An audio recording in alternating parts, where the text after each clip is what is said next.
All right, Sooner Nation. So Oklahoma, they lost to Kansas.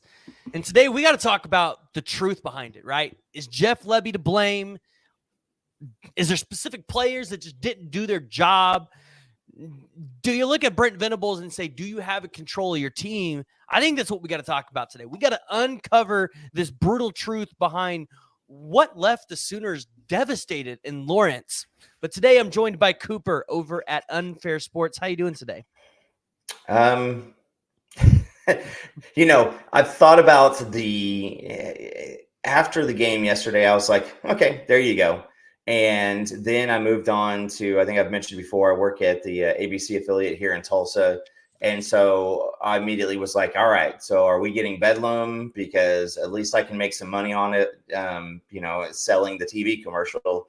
And I was not as affected as I have been in the past. Maybe it's because like you've seen this team just escape, and the escapability of the team just was like, hey, listen, it's not like this just came out of the middle of nowhere.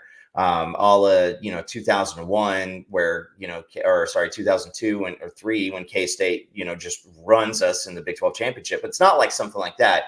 It's like almost like, hey, like, listen, you're due what you're due what you're due. And so I was just almost expecting something eventually.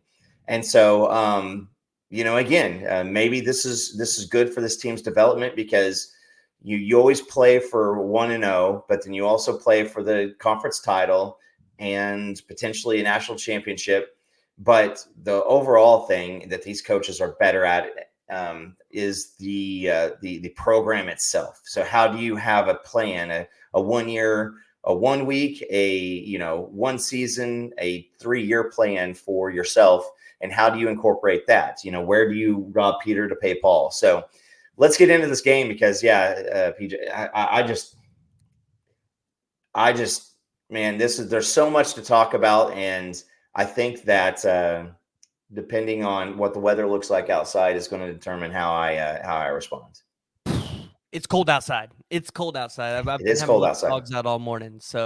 But hey, guys, if you haven't already, make sure you hit the like and subscribe button. If you're listening to this on any of the podcast platforms, give us 5 stars. Jump over to Twitter. Let us know what y'all's thoughts are. And if you're watching this on YouTube, join the discussion. Share your thoughts on this heartbreaking loss for Oklahoma, because that's kind of what it was.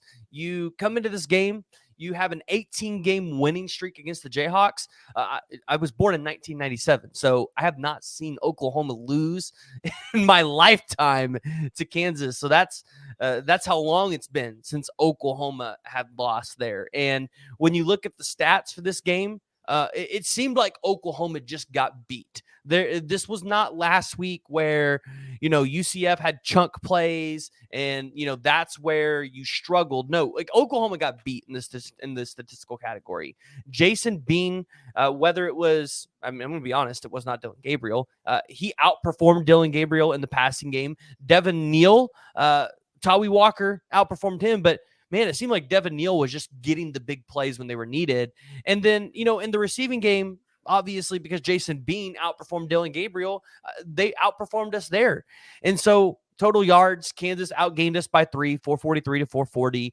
You were dead even in the turnover margin, 3-3. But it felt like Oklahoma's turnovers meant more in this game than when Kansas turned the ball over.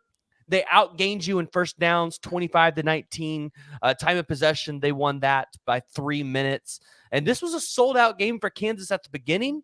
A lot of people left after that rain delay, which was over an hour. And, we can start here, but, Kansas goes up 14-0 early. And you have this rain delay. Oklahoma goes into the locker room. They come out, and I felt like Oklahoma had momentum coming out of the locker room, which is weird. Usually when you have a rain delay and you're the better team, that's not how that works. But they come out and they make it a 21-17 game at halftime, right? That's what going into half, that's what the score was. And I felt like the rain delay did not slow Oklahoma down. And then they come into the halftime or out of half. And I feel like they made adjustments. They were the wrong adjustments. because you were running Tawee just fine in that second quarter. And then I get it, whether he was hurt or whatever, you stopped really running the ball with him. So I don't know. Looking at the game, and I think, this is where a lot of people probably want to start. Who's to blame for this loss? Is it solely on one coach? Is it on a collective people, whether it's Jeff Lebby and the players? What are your thoughts there? I'll start this way. There's been a lot of people who were getting after Jeff Lebby up to this point, and it was egregious. You would go into like the Tulsa game and question some of the stuff he had done. Look back into last year, seeing some of the stuff that he'd done. I'll say this, PG, this team, and I said this in the green room, this is a good team. This is a team that is better than it was last year. Everything, the program itself is so much better than it was last year, because they showed the graphic. We were 0-4 in one-score games, last year. We were 2-0 through this year. The game, fun fact, if you go to ESPN's box score, it's got the little chart that goes up and down on the percentage chance to win. With 2 minutes and 29 seconds left in the game, Ethan Downs intercepts Jason Bean, and OU had an 88.9% chance of winning the game at the 2:29 mark. PG, you're just much better at this than most folks are, because that's pretty impressive that you already had it up. But 2 minutes and 29 seconds. So I go to you and I say, all right, Oklahoma, you guys are going to be up by a point with 2 minutes and 29 seconds to go. You have approached 300 rushing yards on the day, and all you have to do is hold the ball for a first down. What do we do here? What's the game plan? There wasn't one. It wasn't thought of. I'm so confused on this. So this team is good enough to, and we'll talk about some other stuff, but this team isn't good enough to beat another team that is capable with multiple penalties, over 100 penalties, poorly timed penalties, dumb penalties, controversial penalties. You had 10. So if you're a person who says that Kendall Dolby tackle was bullcrap, okay, I agree with you, not the greatest call. The targeting on Reggie Pearson, not the greatest call. But you had 10 of them. You had 10 of them. There were dumb ones. There were egregious ones. There were things. This team's not good enough to beat a capable team, or even a barely capable team, if you're fighting yourself, you're fighting your coacher, you're fighting injuries, you're fighting weather, you're fighting rain delays, you're fighting poor coaching decisions, you're fighting so many different things. That's a tough game to win. So what's correctable? I think that it's time to start questioning Jeff Lebby. And I mentioned this to you in the green room, PG. There is no way that I'm going to listen to anybody come back and clap back at me and say, oh, of course. What college do you coach at? I don't have to coach at a college to look at things, recognize the things with the amount of college football that I've consumed in my life and continue to consume, the conversations that I have, the people that I listen to. I understand concepts better than a lot of high school football players that just have a bunch of talent and just go wing it. Hashtag Johnny Manziel. I understand better. I was almost hired to be a wood flooring expert at Lowe's because I was good at sales, knew zero about hardwood flooring. And most of you would say, well, you knew it was made out of wood, right? A lot of hardwood flooring is not made out of wood. There you go. But just because you're in a place of expertise doesn't make you an expert. You could have just ended up there. There's too many familiar symptoms. So I will say this. Where did it go wrong? Jeff Lebby's play calling has a lot to do. I don't know how deep you want to dig into that. There were some penalties and calls by the officiating crew that were head scratching. The out of bounds come back in catch, that was nuts. The Caden Green absolutely doing his job to the best of his ability and slamming a guy called a hold, that's crap. And if you have to stare at a hold and really get down into, well, if you look at byline G, Roman numeral 44, that's a penalty. If we're looking that deep, it's crap, right? So there's just too many things. There's Bill Beanball got the sideline warning penalty on the one where we had 3 personal fouls on the drive. So PG. There's so much blame to go around. I don't know where you want to go, because avoiding a rant and avoiding 8-minute long dialogue is probably what we're looking for. But there's too many questionable calls to really dive into. And so if you're watching this after and you have questions, fire it out there. Let me know, tag me, let PG know. I'd like to address things one-on-one, because I feel like there's about 12 to 15 different things that I'd like to really focus on. And some podcasts will go 3 hours. I don't want to do that today. Yeah, well, I mean, I want to give my thoughts here on Jeff Lebby, because I agree with you. There's a lot of people last year, this year, that have just been like, Jeff Lebby's not it. We need to move on. And my rebuttal to that this entire time up to this point was Alabama wanted him. Clemson won. There are so many other programs that would have taken Jeff Lebby. Why don't we want him? Right? There's obviously something there. Well, I mean, you're right. After watching this season, I said it when I recorded last night, my reaction video. Jeff Lebby's just unreliable at this point, because you don't know what you're going to get week to week. You have these really good weeks where he calls these stellar games. Oklahoma will put up 60, 70 points, which that's what Oklahoma should be week in and week out. That's how good this offense is. And then you'll have weeks like SMU where you only scored 28 points? 28. Yeah. And it's a head scratcher, because your best player, Dylan Gabriel, you took the ball out of his hands up until the last drive where he had 7 passes. Yeah. Yet Jason Bean, who Oklahoma, for some reason in the fourth quarter, decided, oh, yeah, we're going to make this guy throw the ball, and we're going to go balls to the wall against the rushing game, which I don't know why they weren't doing that earlier, but to each his own. You took the ball out of your best player's hand. Nick Anderson only got 1 catch. Nick Anderson's been one of your most reliable wide receivers, especially since Andre Anthony's gone down. And the thing is, towards the end of that game, the last quarter, it really wasn't raining, or at least that's what it looked like on TV. So I don't know what the deal was. It's like they weren't, after that pick 6, it's like Jeff Lebby got scared of throwing the ball. It's like he thought these DBs for KU were Alabama DBs or Georgia DBs.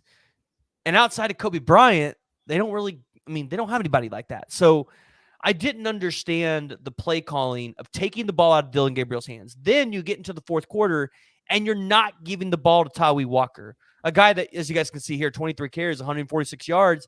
This might be the best average in terms of how many yards per gain you got this season.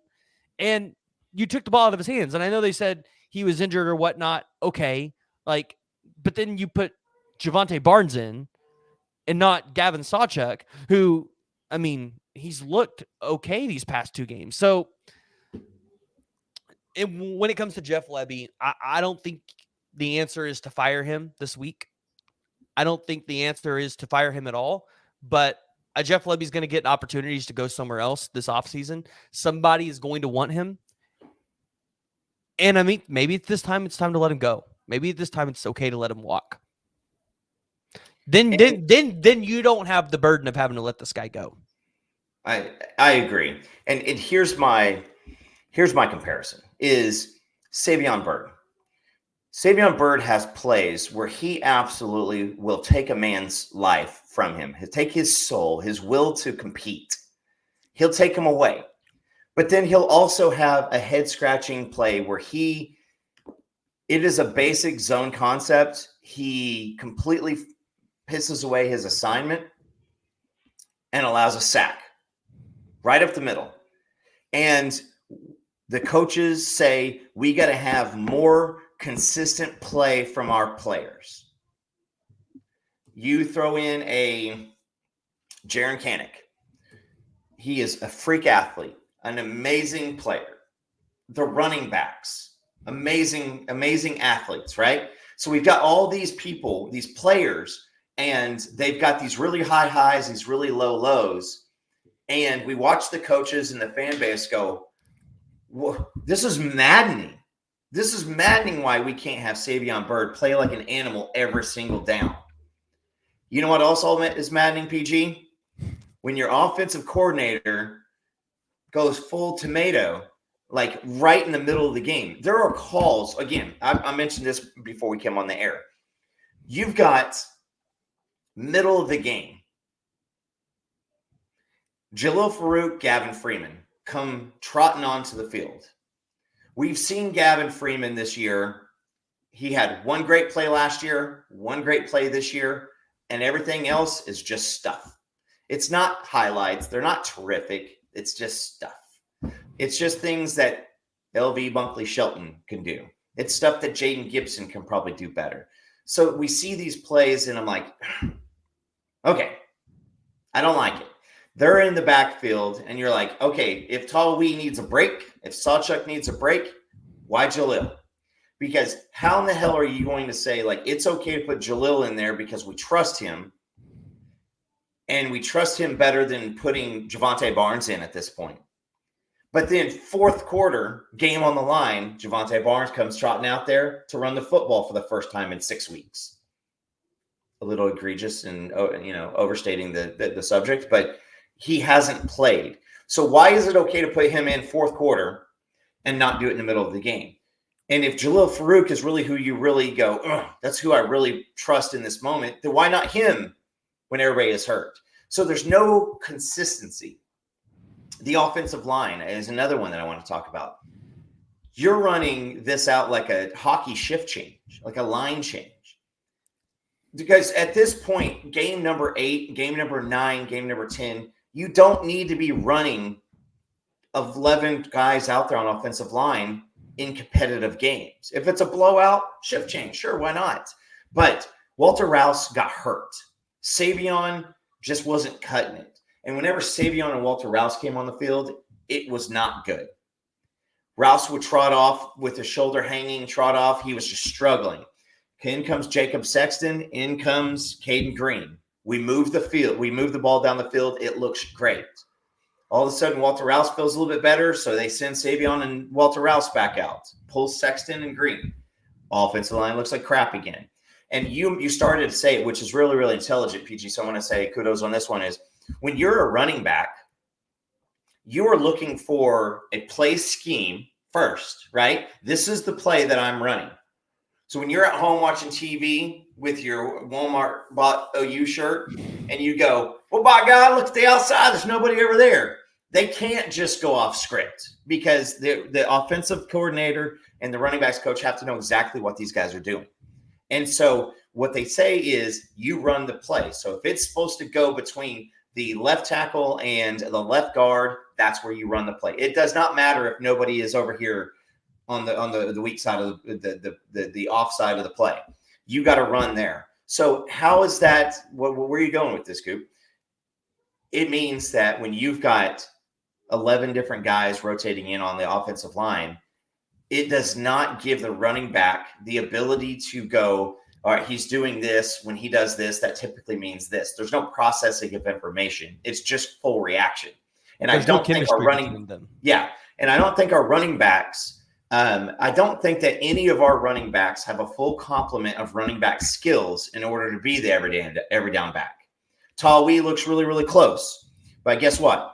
If we need to throw the ball out to Talwee during competitive games, that it's not going to happen. Sawchuk has troubles with just pounding up the middle.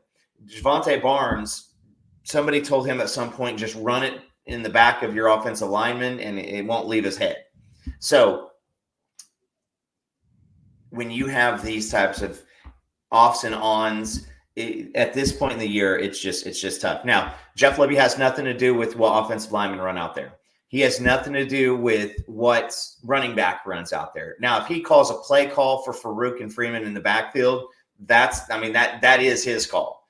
But as far as playing Sawchuk over Talwee, over Major, over Barnes, Caleb Hicks, Dylan Smothers, he has nothing to do with it. And I disagree with that. Jeff Lebby is the offensive coordinator. DeMarco Murray, Bill Bedenbow, Joe John Finley, all these guys are underneath you, meaning you come into this game and you need to tell DeMarco Murray, we're running this running back and we're running this running back. Javonte Barnes can come in when we have a really healthy lead. But other than that, he's not playing. And if one of these two guys goes down, we can talk and reevaluate the situation. But I don't think there's this alpha in the offensive coordinator room that's telling he's not being a CEO of his room. That's really what this comes down to. I agree with that. It's and in game, he doesn't. Now, if they have that type of setup prior to the game, but that's where I have issues is Jeff Lebby still. This is his first time on the big screen.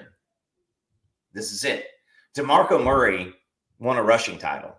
DeMarco Murray was in a Heisman, campaign. DeMarco Murray was in MVP conversations.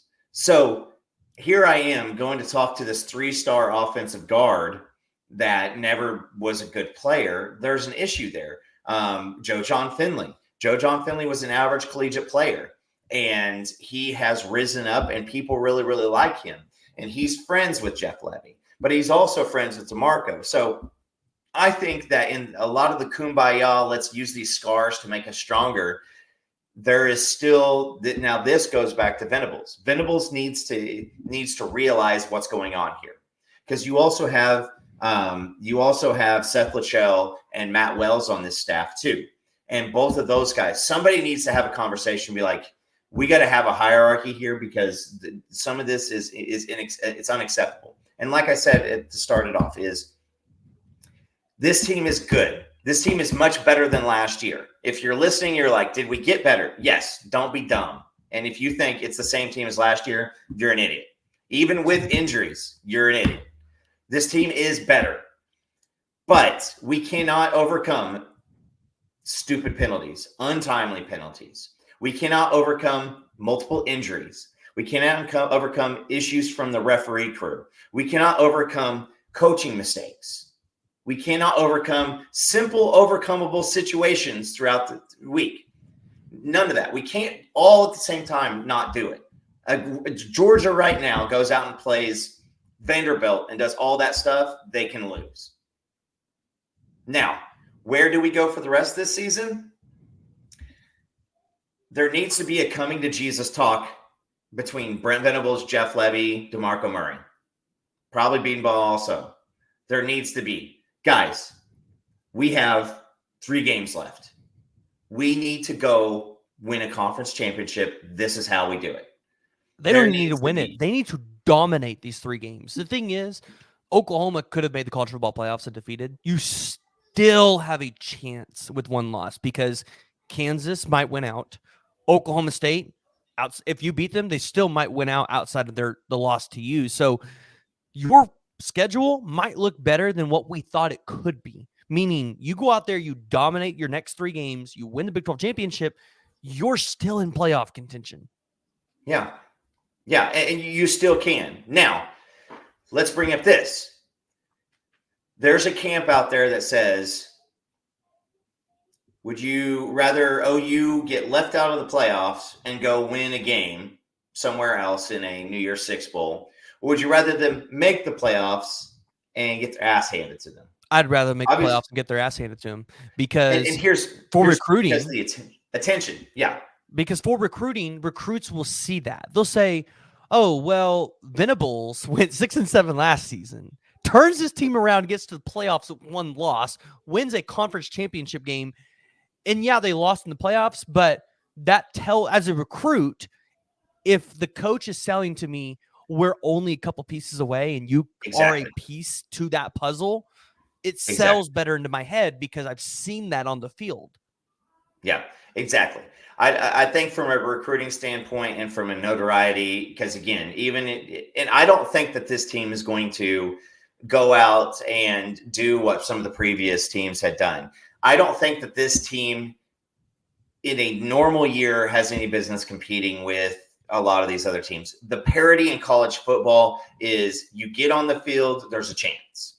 This year is a very, very bad year in college football. It's an awful year as far as dominant teams. But So that's this why Oklahoma Oklahoma team, still has a chance today. yeah, Maybe go out there, and this is going to sound asinine. There's a reason why they still have a chance to go out there and win a national championship.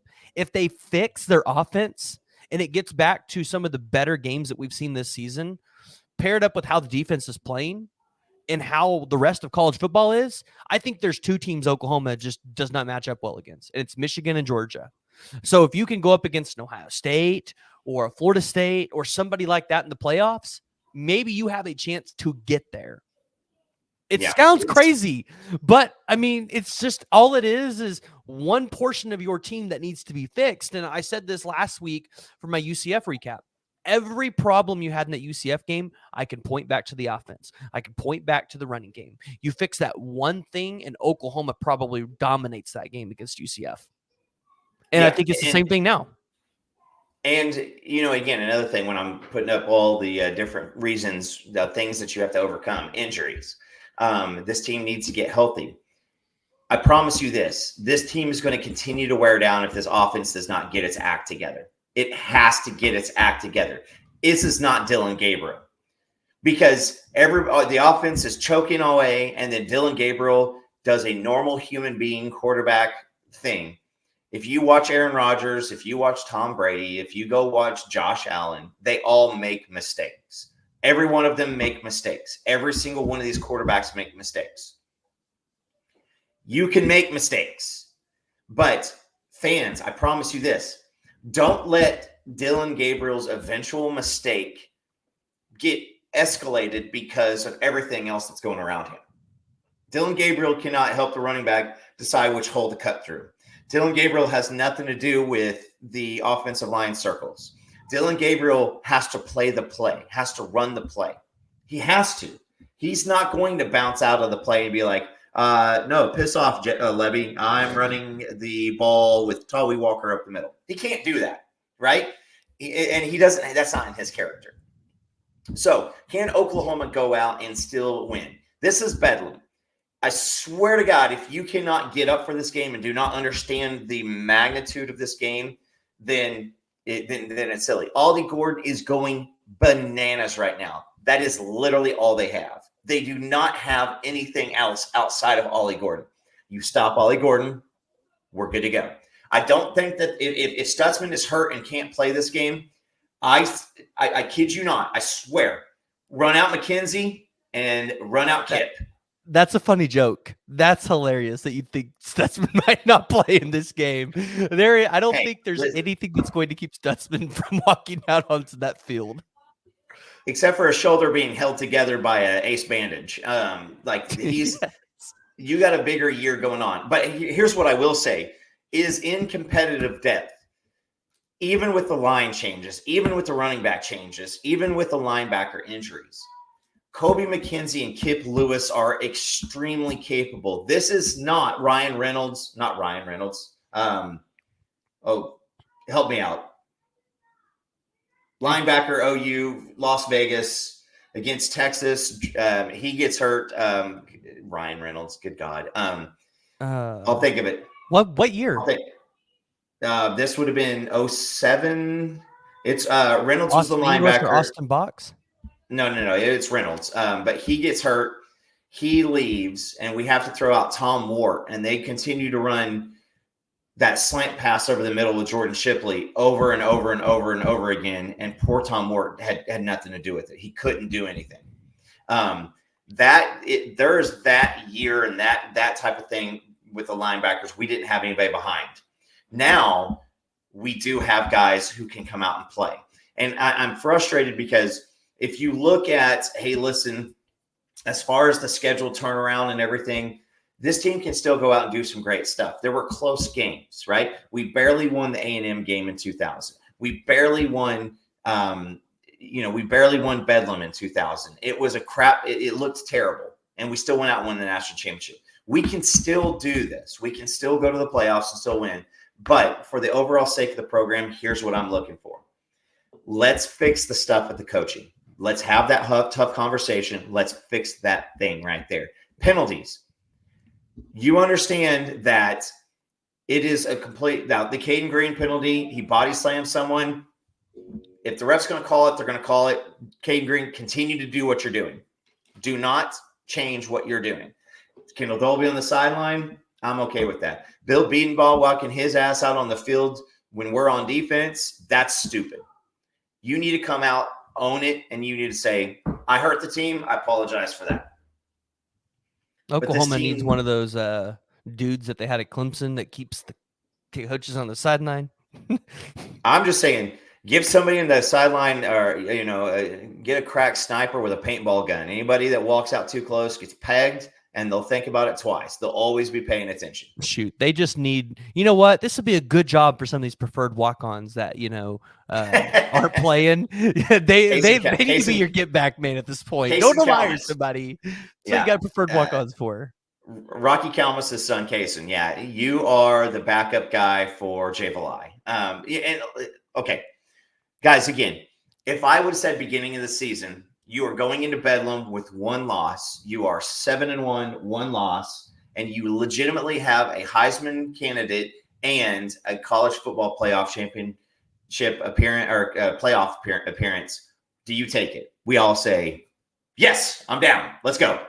Let's do it. I'm in. At the beginning of the season, we weren't talking like this. We were talking, hey, 2 or 3 losses. You feel really good.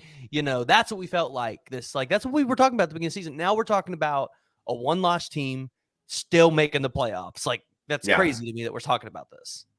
Yeah, it is. So you have to overcome some of this stuff. We only had 19 first downs. As much as we were running the ball, we only had 19 first downs. I believe Kansas had 20-some first downs. 25. Is the weather in Stillwater, as we're looking this up, is the weather in Stillwater going to 69 at kickoff? Okay, so it's going to be better weather. It's going to be a 2:30 game on ABC.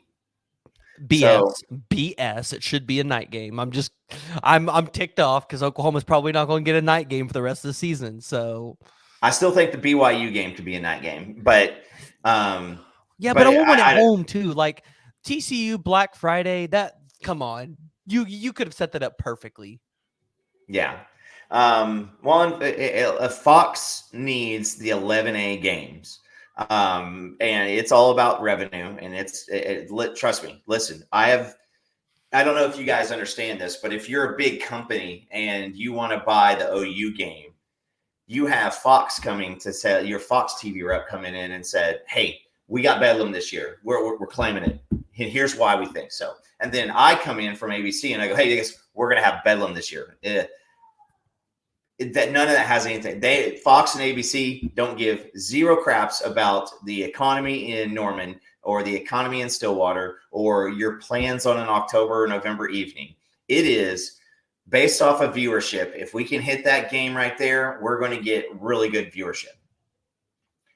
And it's not regionally, it's not locally or whatever. It's a regional deal, right? So Oklahoma is big regional. They both wanted this game. I believe that we had a Pac-12 set up for the late game already. So that's why it's 2:30. At least it's not 11. That's because last year Oklahoma won't be getting too many more 11 o'clock games anymore once they get to the SEC. We sure as hell won't have 7. And I think we have 7 as of this year, right? Yeah. As of now this year, I think we have one game that wasn't 11 a.m. So let's go with this. So wait, are we in agreement? Jeff Lebby was the problem yesterday. And if Jeff Lebby gets control of his offensive play calling, whether that's corral your coaches up, I think maybe it's simplify the playbook a little more. Stop trying to do some cute things like jet sweep, exactly. things like that, right?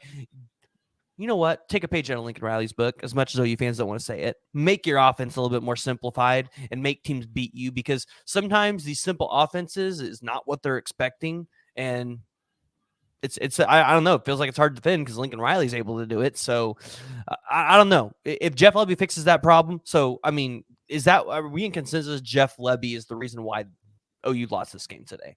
Jeff Lebby is a reason. He is a reason. Yes. Jeff Lebby didn't. I mean, if you're going, grade school A, B, C, D, E, or A, B, C, D, F, I'm giving him a C- on play calling. And if you compare it to last year, to last week, you pair those two, and then the SMU game, it reminds me of, and if you guys are Thunder fans, it reminds me of when Russell Westbrook kept on getting drilled about shooting the ball too much. And so what did Russell Westbrook do? Instead of making a minor adjustment, he came out and didn't shoot the ball at all to prove a point. One extreme to the other. Yeah. And so with Lebby, he came out against SMU and he just continued to bang his head against a brick wall. You said that after the pick six, and I'm just saying this, if any offensive coordinator in the country with a top 50% quarterback sees a pick six on the first drive of the game from your quarterback and you lose faith in him, then you had the wrong guy in the first place. And you're the idiot, not the quarterback. Now, pick six, Dylan Gabriel's fault, 1,000%. Oh, yeah. He that pass stared down the receiver, threw him into the wind, across the field. Farouk even fought a little bit on the ball. So you can't blame Farouk for not doing anything. It was Dylan Gabriel's fault. Is this Dylan Gabriel's first interception that's his fault this season? That is truly, we look at it and go, that's on you? Because I think the other three was receivers. One was Farouk not running the right route, and the other two were just bobbled. Well, yeah, the Drake Stoops throw probably shouldn't have been, because Dylan Gabriel has gotten away with a lot of plays where a safety has been reading his eyes and barely missed. So I'm not going to say Dylan Gabriel this one's finally on you, because he's gotten away with several. Also, let's not forget that we also had a couple of drop picks. Key Lawrence picks off that ball, and I think this game's different. So there's so much to go around. There's a lot to go around. But Lebby, it starts with you, pal, because like you said with the UCF, it starts with the play calling. You're getting too damn cute. Just come out and run a simplified offense. Let's quit enough. They kept on talking on the broadcast that Ethan Downs brings up eye crimes. You run up to the ball, and then Gabriel does one clap, and then they look to the sideline. This offensive line needs simplification.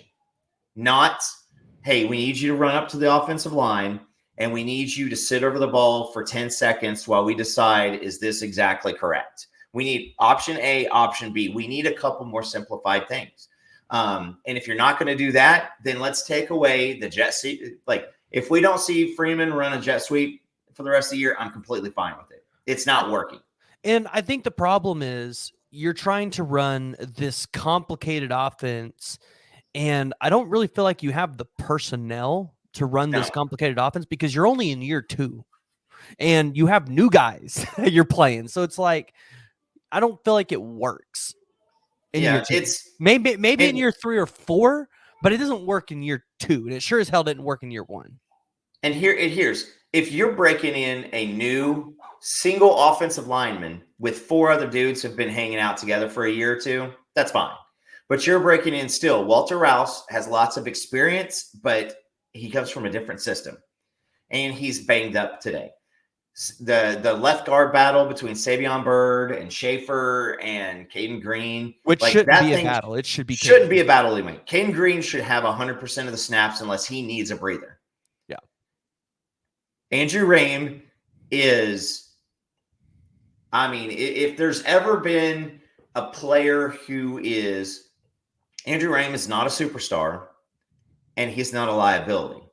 He's dead in the middle. He is just a good college offensive lineman. This has been his And best then season, I think. this is, oh yeah, by far. And then Tyler Guyton is a top 15 guy. He may still go to the NFL draft. If you put his film, if you take his film and you give it to a scout, they're going to go. I suggest he comes back for a year. But so do you think Guyton leaves, or do you think he goes? Yeah, he's still gone. I think he can go first round. He is 100% gone. Here's why.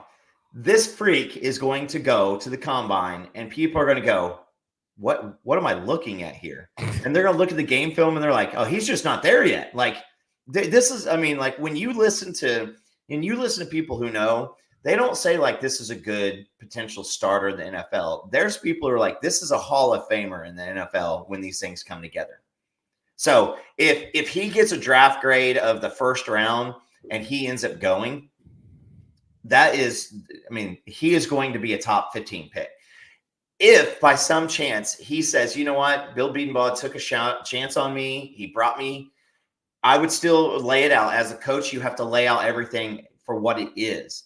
Is this if we get a message that Tyler Guyton is coming back next year, is that a win for this program? Yes. It may be the biggest win for the program in a very, very long time. Well, especially with all you're losing. I think if I'm correct, you're losing 4 offensive linemen. You're losing Matauer, Rame, Schaefer, and Rouse, all to just they don't have any eligibility left. I believe all 4 of them do not have eligibility left after this year. Yeah, you're right. Those guys at some level will have a career in the NFL, whether they're first, second, third, fourth, fifth rounders. They will all at least get a chance. So if you get Guyton back with Sexton, Kelly, Green, not to mention what you could potentially have coming next year in Bricks, Pierre-Louis. We know they're going to have to go hit the portal, which Keyshawn Blackstock from Michigan State's in the portal. We offered him last year. I feel like they need to jump on that train now and go get him because you were in his final 2. Like, I feel like this offensive line could be a good again if you can solidify your rotations and not constantly. An offensive line is not like the defensive line in terms of how you can rotate guys out. The defensive line, they kind of have their assignments. They know what to go out there and do. They can improvise a little bit. The offensive line cannot. The offensive line, they need to have chemistry. They need to constantly be able to work together. And there doesn't need to be turnover on that offensive line constantly, especially throughout a game. Yeah. And so your potential right now for next year's offensive line is a little silly. I mean, it is extremely young, but on the offensive line and defensive line, the storylines for Oklahoma is they have arguably the most talent from a potential standpoint on both sides of the offensive and defensive line. You're going to have 2 of these 3 people starting at tackle. You're going to have, and this is if Guyton comes back. If Guyton leaves, I still think you need depth and you need one starter. Because if Guyton leaves, I think that you have Sexton and Green at the tackles. I think that you have Taylor at one guard. I think you have Bates and Everett fighting it out for center. And you just need to find a guard, right? And so Bricks is potentially one of those guys who is a quiet Cody Ford. He's college ready out of high school. Yeah. So he's in terms of the way he's built. So if he comes in here, has a good spring and summer, yeah, like he could be a starter for you. Like he'll come in and take somebody's job because he don't need. There's not a whole lot of like fine tuning his body that needs to be there. Like that dude's ready. Yeah, no, if Bricks commits, and again, I got it because I think whoever he commits to, that's where he's going. Oh yeah. There's not going to be drama around him. And by the way, if you're dealing with one of the most downplayed, calm, quiet, collected interior offensive lineman you've ever recruited, parking a GD semi truck in front of his high school may be the worst thing I've ever heard of. The thing is, though, Nebraska is 5-3. I actually just made a video on this because Nebraska's 5-3, really quiet 5-3, and they might win the Big Ten West. No, I just they beat Wisconsin and Iowa, which they can do. with that new quarterback that they have, Harburg or whatever his name is, all you need is Minnesota to lose a game. That's all you need. Yeah, ones and zeros in the win-loss column don't tell all the story. I don't think, it doesn't matter what the record is for Nebraska. He's seen what it is. My message is more around the guy is one of the most reserved people ever, and you park a truck out there. Like, yeah, if we're recruiting in 1996, that means something, right? But anyway, when I'm talking about the starting offensive line, I completely forgot Savion Byrd, because Savion Byrd is still the opportunity. But at what point do you say, all right, Jake Taylor, it's your turn? Because if we're going to lose our mind about Jeff Lebby's Dr. Jekyll and Hyde, then Savion Byrd, same thing, is if you're chasing the talent, most of the guys who you're always chasing for that spark that you often see, you can only do that for so long. And I think that, like, if you remember back, I don't know if this is maybe a little bit too early before you got too involved in it, but Roy Finch was a running back. And I swear to God, if you ask the fan base, Roy Finch was the next, God, I don't even know, Reggie Bush. He was the next one. Roy Finch, you saw things. Ronaldo Works, way back in the early 2000s. Another guy that you saw glimpses. These guys were not full-time starters, and they could never make it to the field consistently because of practice. They had big blips. We need to see the blips go away, because if you're Savion Byrd, I mean, you got one more chance. And that's saying that he doesn't get processed, because that's an option too. Yeah. Now, it's processing is going to have a lot to do with the transfer portal. If you've got a couple O linemen that are ready to come in, I will take a guy who can give me a solid B- day in and day out, like Cade Mattier. Cade Mattier, he gives you a B- day in and day out this year. We were begging for him to come back in this year. We were begging. When he took snaps last week, everybody was like, holy crap. If you ask people last year, they wanted Mattier done. He had no business playing at Oklahoma. And that is the same thing with Savion Byrd. Is you got to find out from a staff, do you want to bring a B- every day on the field in from the transfer portal, or do you want to deal with the Jekyll and Hyde of Savion Byrd? That needs to happen. But that offensive line next year is going to be young, hungry, and absolutely loaded with potential. Yeah. Off subject. I agree with you. So, well, I think we're in consensus. Oklahoma losing to Kansas was not – it was a game that we looked at and said, hey, that could be a game Oklahoma loses, but I don't think it's one we all expected Oklahoma to lose. I mean, you had an 18-game winning streak there, and you felt like Oklahoma wanted to carry that one out of the Big 12, knowing you were dominating somebody. So I'm curious to see how this team – I think we're going to find out a lot about this team next week. How do you come out of a loss? Yeah. And I think you saw it with them walking off the field. You had guys slamming their helmets into the ground, and but I mean, also this team was very poised in the loss. I mean, I think you saw videos of LB Bunkley Shelton being harassed by a fan on the field. That, I mean, that kind of discipline of walking off the field, I want to see on the field, because penalties have been a problem all year. And I know somebody's like, well, how are you relating penalties to the situation off the field? It's the same thing. If you can have that composure with the fan in your face walking off the field, you can have that kind of composure in a game as well. I agree. And not all penalties. Let's talk this. Let's talk the targeting on Reggie Pearson. Total BS. And I don't know. Venables needs to go to the NCAA, and he needs to protest against that this week and get Reggie Pearson back on the field, because there was no way Reggie Pearson was going to correct that hit. No way he was going to correct it. Jason Bean slid in to his hit. That's really what happened. Like, you watch it, Jason Bean slid in, and he led with the shoulder, not with the crown of the helmet. And Jason Bean was not how can you be a defenseless player sliding on the goal line? No. And I'll say this is I don't necessarily 100% agree that Jason Bean went to slide. If you look at it again from this perspective, it looks like he cut inside and his feet came out from underneath him too. And he knew he was going down, so he didn't fight it. But it doesn't look like he necessarily gave himself up. But regardless, the two people calling the game, the rules expert, all were like, no, I mean, this is not targeting.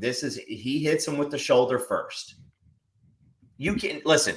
This is another situation with, oh gosh, what's his name? Quarterback who was it that was running? It was in the Big Ten. He was running. He faked like he was going to slide. Was it? Oh, I know who you're talking about. Because there's been, I think is it McCarthy? No, it wasn't McCarthy. Because I know you're talking about. There's been a lot of controversy around this because he does like this fake slide thing. He looks like he's going to slide, and then he doesn't. I could have swore, man. I could have swore it was Kenny Pickett because I feel like it's 2 years ago. That's who it was. It was Kenny Pickett. That's okay. Right. Yep. So he does the deal to where he fakes the slide, and I'm just saying is you cannot have a quarterback. You're asking, you just can't do it. It's just not possible. So if I'm Brent Venables, I'm going and I'm like, no. Give me my player back for next week. Like, give him to me the whole game. You took him out for the rest of the game. It was a hit to us. We lost the game. We're not going to argue that anymore. Give us my guy back, at least for the whole game. And then there's also the play where the receiver went out of bounds and caught the ball. That one. That was a great catch. I sat there to watch it. I was like, okay, that was impressive. I think they were trying to figure out, did he establish himself before he caught the ball? But it looked like his foot was still out of bounds before he caught the ball. Listen, it's like if you're going to go by the code of the rule that the player has to establish himself back in bounds, the player did not establish himself back in bounds. He incidentally at some point touched inbounds while he was shuffling to catch the ball, still standing out of bounds. So what happened was, in my point of view, and I don't know if you saw this, he's out of bounds. He's kind of shifting back in. He's got 1 foot in bounds, 1 foot in the air out of bounds. He bobbles the ball, then puts 2 feet in bounds and catches it. Yeah. And I don't know if they considered that, because to me, I saw the bobble and I said, does that count? Like, should that be out, or does that count of him, or does that give him time to establish himself? That's what I was trying to figure out. And I think they were trying to figure out. And I just think they said, screw it. And he established himself. I don't think they had a clear. Yeah. And did we lose the game because of that? No. Did the defense need to play better? Yes. But again, when I say the start is your team's good. Are you good enough to win through just the sideline warning, the Kendall Dolby thing, the targeting? If it was just those things, sure, we win this game. Was it just piss poor play calling by Lebby again? Could we win through that? Yes, we could have. Could we have won just if it was just a few injuries? Yes. But is this team good enough to overcome every single one of those things all in the same game? No. They're not. I mean, I don't think the injuries were as big of a problem as I think people are making them out to be, because the defense still was playing well, but the problem was the same thing you had last week against UCF. They're out there too much. I don't care how much competitive depth you have. Your defense can't play that much, and you expect them to play at a high level the entire game. Now, they might get stops. They might play well, but they ain't going to play that well. Yeah, and I'll say this is in baseball, when you're in baseball and if you're watching right now, let's go with Aroldis Chapman rolls out of the Rangers bullpen and throws an inning where they're up 8-2. He's just getting work in because he hasn't pitched. Like those 10 pitches that he throws in that inning mean a lot less than a tie game with a runner on second and third, and he comes in and throws 10 pitches. Not all plays are equally as filled with stress. So if, the kudos to Kansas if they saw it on film, but I just say, again, this is coaching. ball goes off Marcus Stripling, and we turn over the ball right outside the red zone. The defense has done their job or not done their job, allowed a score. Kansas kicks the ball off. We give it right back. The defense has an emotional swing there where they're going. Yeah, that's because it's 10 times worse than a 3 and out. They've literally been out for the extra point and the kickoff, and now they're back on the field.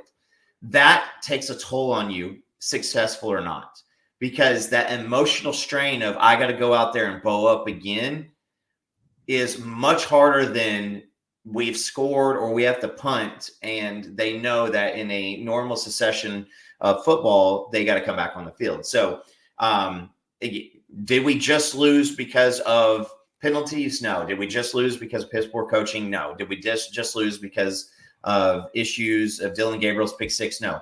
We lost because of all of them compiled together. We could have beat any 2 of them. We could have beaten potentially any 3 of them. We should have still won that game. But you got to go fix some issues. You got to talk to people and say, hey, listen, because can you tell Caden Green to, I tweeted it out right when it happened so what do the refs want Caden Green to do? That is a pancake. He mauled a man and got called for holding. It's crap. Kendall Dolby, you and I disagree on this one a little bit. He's a smaller corner. But I've seen it multiple times in the past couple of weeks where somebody lifts up our running back and throws him down to the ground and nothing's called. I've seen a couple of people stand over our guys here recently. Nothing's been called. The problem is you're Oklahoma, you're leaving the conference, and we know the great conspiracy theory. So if you're Oklahoma, you can't do stupid things like that. That's kind of where I was getting at. You can't do something stupid like that. Other teams are going to get away with stupid things. You're not. Yeah, it's coaching my daughter. We played this team. By the way, if you're watching this and you care, my daughter is future U.S. women's soccer team without any of the protesting. But we're playing this team, and this girl is constantly putting her hands on my daughter, elbowing her, doing everything. And my daughter wants to react. And I said, no, you're the best player on this field. The moment you react, everybody's going to go up in arms because they want you to get thrown out of the game. They take you away. They're competitive. It's the same thing here. It's as Oklahoma, you got to go to the players and you got to say, play within yourself, do what you're supposed to do, but don't do anything extra with the celebrations and stuff. We're going to walk out of the conference. We're going to win the game. Let's go win the conference and let's walk out because that never goes away. You pushing somebody and getting a 15-yard penalty and then winning, that never goes away. So if we go out as winners, there's nothing the Big 12 could do. They still have to post our name up there as the 2023 Big 12 conference champion. Yeah. But, I mean, to your point, though, there's a reason why Ethan Downs was able to get away with his stare down of Quinn Ewers and Kanak was not able to get away with his against UCF. Yeah. You're playing Texas, they don't care. You're playing UCF, they care. Yeah, it is. So moving forward this week, you need to have a kumbaya come into Jesus meeting in the coaching staff. You need to have some kind of I don't care what the practice looks like outside of somebody just yelling at a coach or just completely not giving a shite. You need to have running back 1, 2, and 3 and stick there. And there needs to be a good conversation. You need to say, listen, guys, we need to go out and win the game playing our brand of football. Lebby's comment on you want to run the ball and trust in our defense to keep them from going. No, you know what happens, Jeff? If you go score the GD ball and you run the clock out and play the game to win instead of like if you run the same thing happens if you throw a pick. Same thing happens. So you might as well throw the damn ball and play to win instead of thinking like, hey, we don't need to do anything here because our defense, you copped out. You're the damn offensive coordinator. For you to make a comment that I was willing to just hand them the ball back and let the defense win the game for us. That's junk. That comment is full on dog crap. 100% agree with you. All right. I think we've made our peace with this game. Maybe. Someday I will. Maybe. I don't know. Kansas is a hard one to get over. I talked about it yesterday, and I said, you know what? I looked at all the losses last season, and I looked at this one, and I can't find one that hurts worse than Kansas.